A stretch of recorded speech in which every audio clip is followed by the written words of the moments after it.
Jen ať je to chlapec, Amjad al-Rašíd 2023.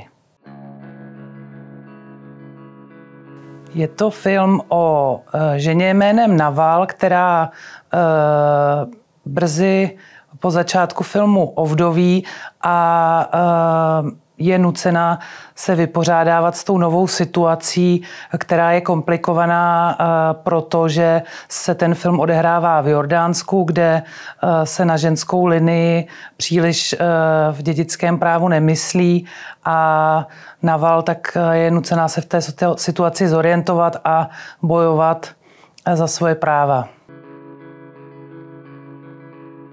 Antipatriarchální, napínavý a naštvaný.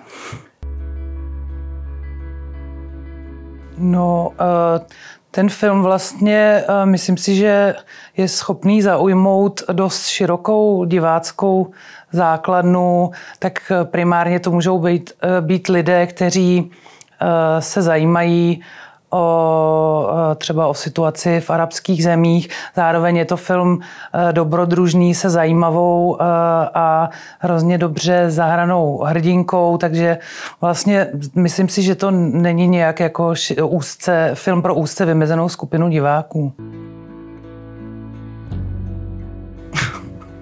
Tak vím, že první bude asi hlavní město Amán, ale druhý bohužel.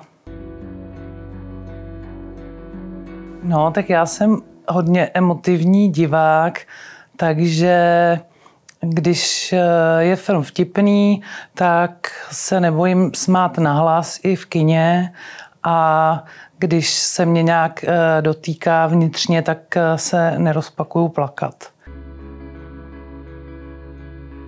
No, to bylo hodně emocionální zážitek, že chvílema to byla taková jako velká naštvanost a bezmoc k tomu postavení žen v Jordánsku a vůbec prostě jako naštvanost na ten patriarchální systém. Chvílema to bylo dojemné až k slzám a zároveň tam byly i vtipné momenty. Jo, už zdědila jsem něco od svojí maminky, myslím si, a jsou to takový ty momenty, že už s věkem začínám to pozorovat, že to tam je.